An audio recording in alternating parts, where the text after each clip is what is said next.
Welcome to the Ladies Kickin Ass podcast, where we help you ignite your inner badass and create the service business of your dreams.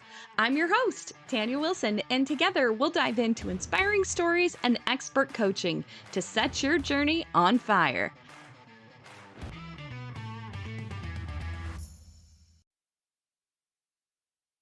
Hey, badasses, welcome back to the podcast today. I have to tell you, today's topic has just kind of been the universe speaking to me this morning.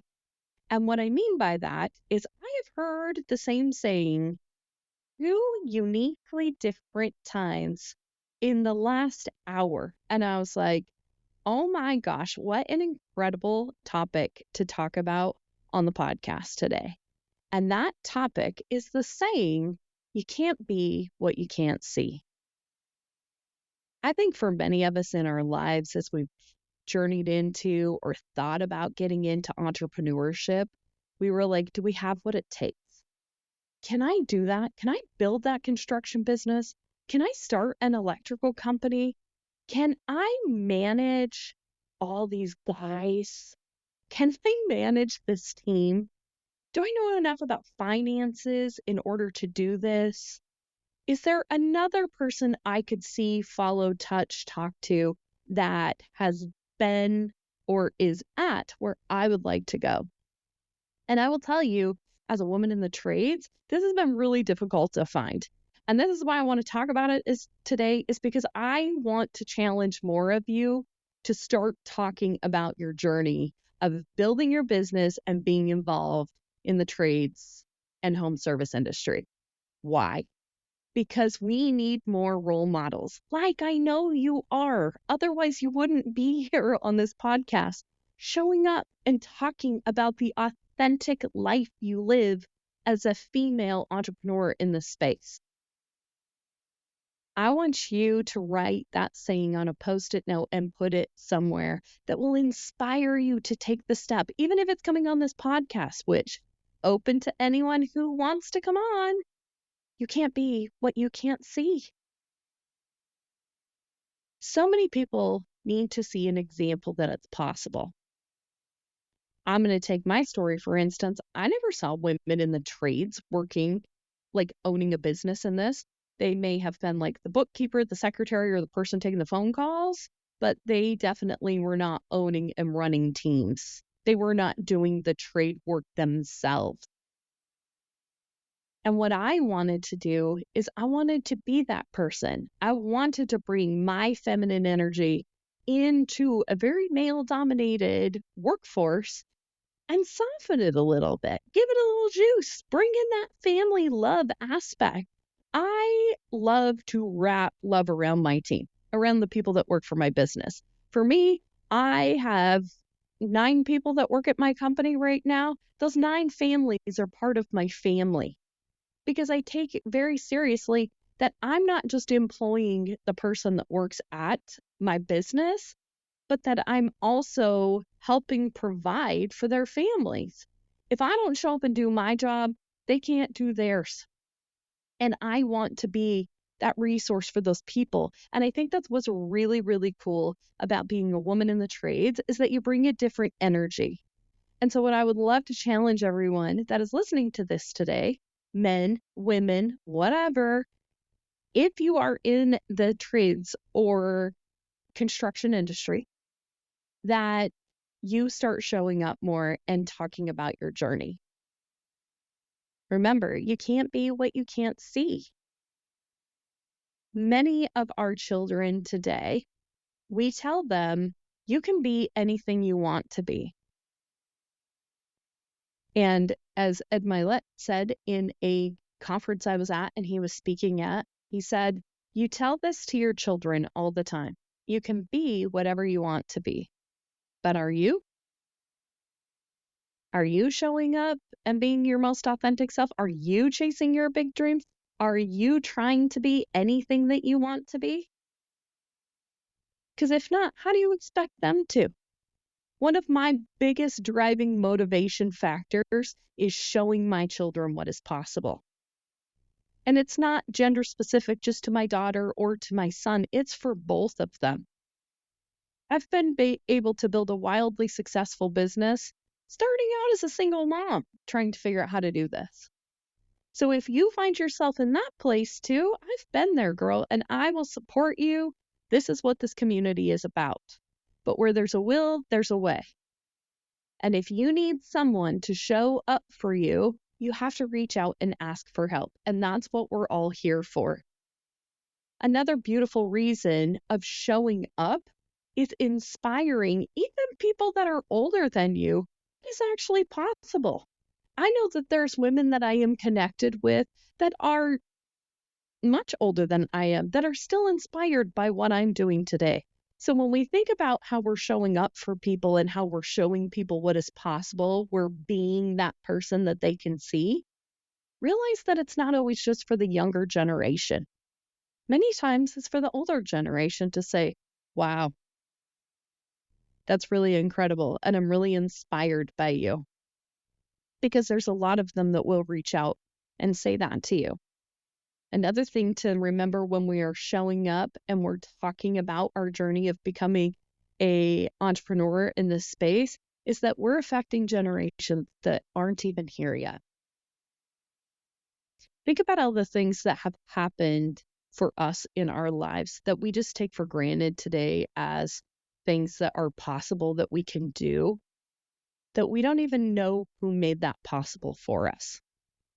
But because someone before us continued on the action that that person took to make that an option for us, we get to enjoy that as like a byproduct of that.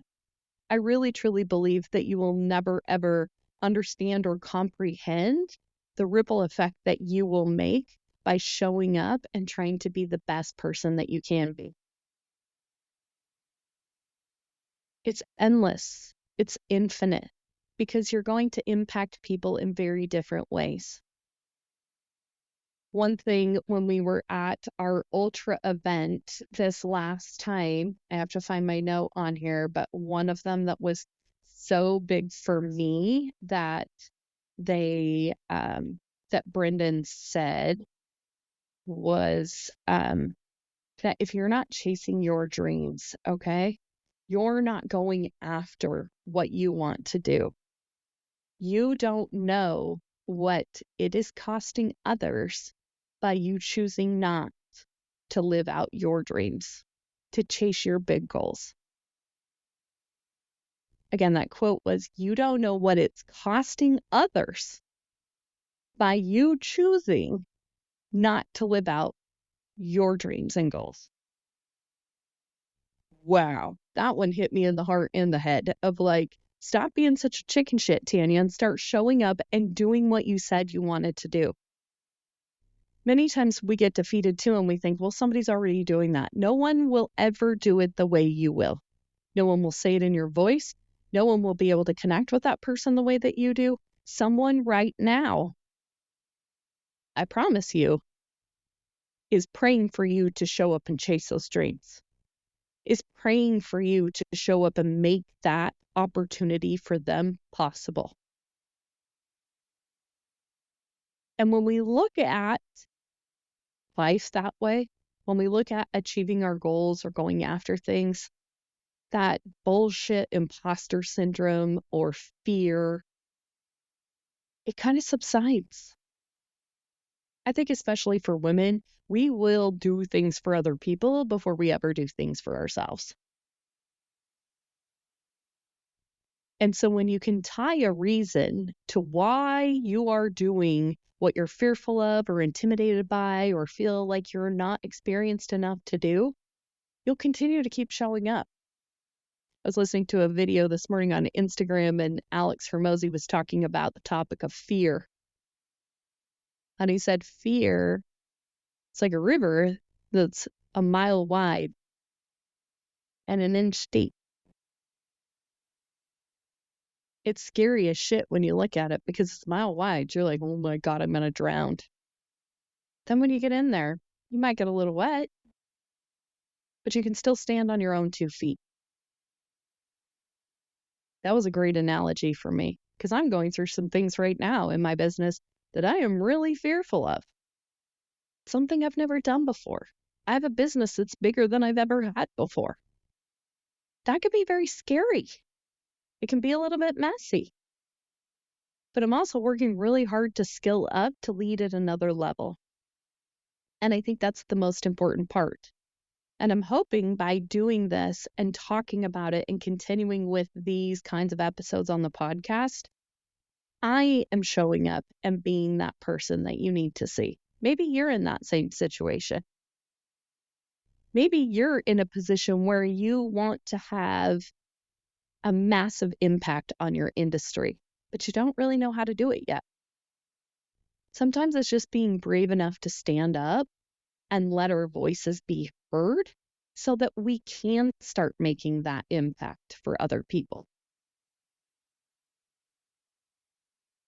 I think another really important thing that we have to embrace with showing up and actually being that person that people can see is that we got to talk about two separate things.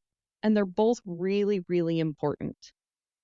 One is being super vulnerable with our failures. Because failure is an event. It's not a person, okay? We've all failed at shit.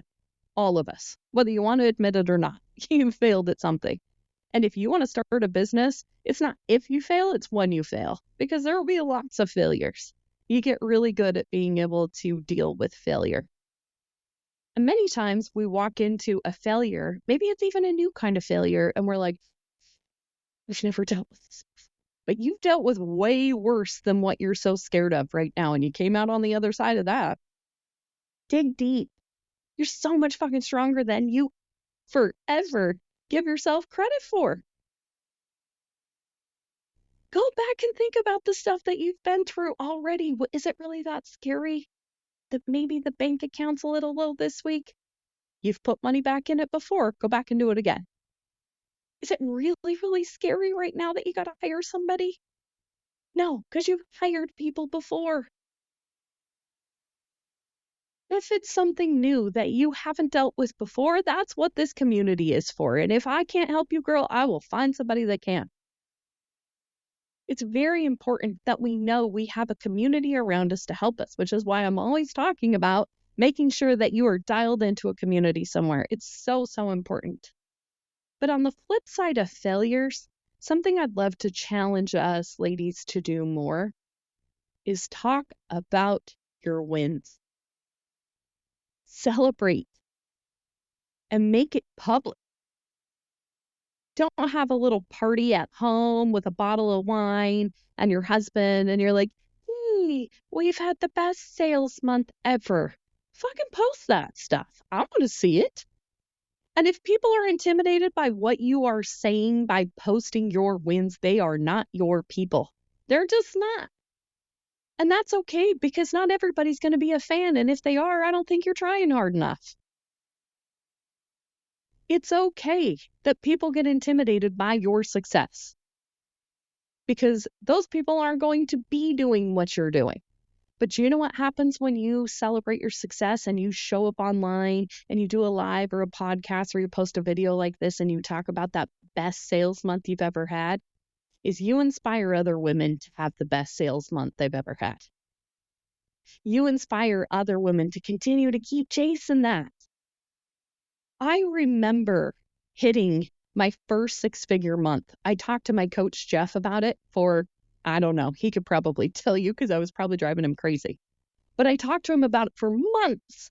All I want to do is get to six figures in 1 month, 6 figures in 1 month, 6 figures in 1 month. And when I hit 6 figures in 1 month, I remember screenshotting it on my QuickBooks and sending him the picture of it. And we celebrated like crazy. You know what I didn't do? I didn't tell anybody else. I was worried about what people would think. I remember hitting that 6 figures in a month was more impactful to me than ever hitting this 7 figures sales year. Because what was really cool about hitting that 6-figure sales month is my business has never dropped below that ever again. Kind of like the rule of like the 4-minute mile, like nobody thought it was possible and then they saw somebody do it and then it got broke like record after record after record, like consecutively. Like I think it only stood for a couple of months before somebody broke it again. And it had been years before that anyone had ever broke it. And just like the 6-figure month and the 7-figure year, my business has never dipped down before that, because now I'm at a performance level that I know is possible. And dropping to below that is below standard now. You got to raise those standards. You got to raise where you want to be at. And the only way that you can raise those standards sometimes is thinking you need to see somebody else that's doing that. Sometimes as women, we feel like, oh, if I want more, then that's being selfish, or I'm doing this, or I'm doing bullshit. It's all bullshit. If you want more, get more, girl. Get more. You can have it. You're worthy of it. You don't have to earn some prestigious title before you can say, I want this.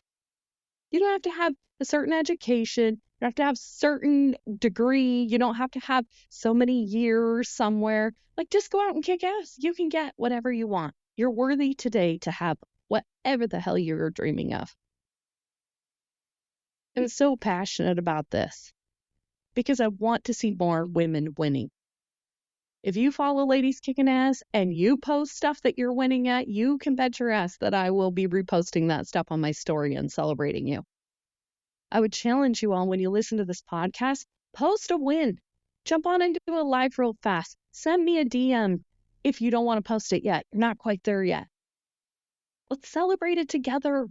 But please try to find the courage to post it online so somebody can see it. Talk about it. It's so insanely cool. This year, I got the pleasure of being named a Titan 100 again for the 3rd year, which is absolutely incredible. This is a very amazing networking group of the top 100 C-suite level people. So think CEOs, COOs, CFOs, CMOs in the Phoenix metro area. Okay, so think about this. Holy hell, when I first got nominated and got into this 3 years ago, I remember looking through the book of all of the people in here thinking, I don't belong here. And to be real honest with you, I've struggled with that every single year. Like, I don't belong here. I mean, we have like CEOs of the Arizona Diamondbacks. We have CEOs of big, huge companies that have their names on the buildings, types of companies, okay? Huge leaders of massive nonprofits, like people that are on billboards are in this group of people. And to be real honest with you, I have not tapped into that network that is available to me because I felt, what can I bring to the table? But this year, I'm not doing that again this year. This year, I'm going to take full advantage of being named one of the Phoenix Titan 100 CEOs. Yes, I have a small business. Yes, I have less than 15 employees working for me, but we're making a massive impact. I have a small podcast with an incredibly engaged small audience, and we're making an impact. And that's what it's about. Every year you have to fill out a ton of questions in order to continue to be potentially put in front of the judges to see if you can make it again for the next year. I'm not throwing up wildly huge numbers. I have a 7-figure business, but it's not these people that are making hundreds of millions of dollars. This year, I'm not intimidated by that. This year, I know that I bring a lot to the table, because to be in this group of people for 3 years in a row, I'm one of 10 out of those 100 that are returning for the 3rd year. That's a hell of an honor. And it's not because of the massive numbers that I'm throwing up. It is because what I am doing and how I show up authentically as myself and what I want to do for women in this community and through my other business that continues to earn me a place in this community. They believe I have value, or they wouldn't have let me back in. When you find yourself in this world where you have just up-leveled, many times it can be really fucking scary. Why do they want me to sit at this table? Why did they pick me? What value do I bring? I want you to stop thinking that way. Please help me. Please be my accountability buddy in this. We're not going to think that way anymore.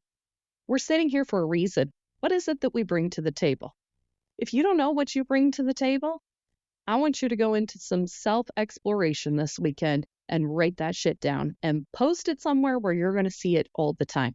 What do you bring to the table? Maybe it's crazy good energy. Maybe it's a smile. Maybe people feel warm around you. Maybe they love your story. Maybe you came from shit and you rose up like a phoenix.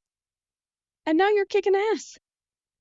There's so much power in that story. Don't be afraid to tell it.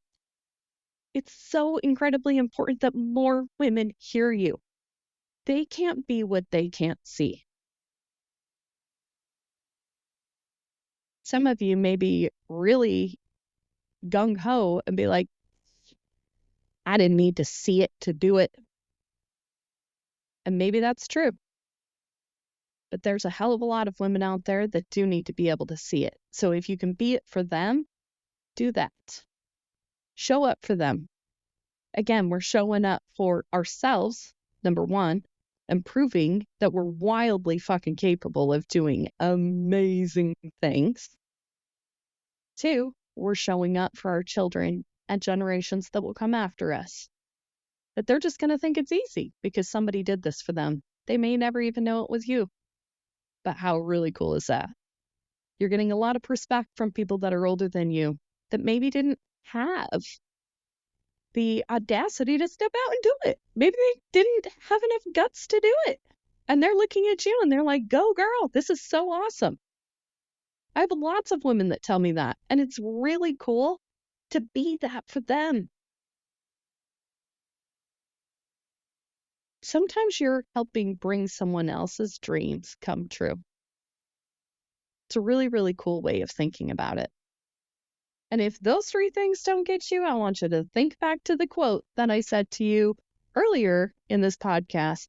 You don't know what it's costing others by you choosing not to chase your dreams. So go out there, girl, this weekend, do something. Please tag me in it, Ladies Kickin Ass, and go out there and be some for others to see.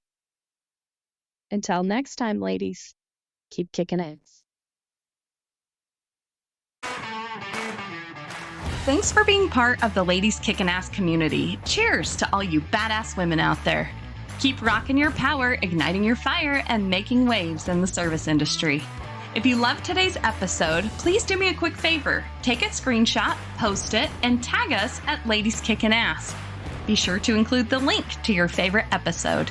Your support in spreading the word means the world to us as we aim to empower even more women. Hit that subscribe button to stay tuned for more kick-ass episodes. And don't forget, a 5-star review is the ultimate high five. Connect with us on social media. All the links are in the show notes. Thank you for being part of our tribe. Now go kick some serious ass, lady.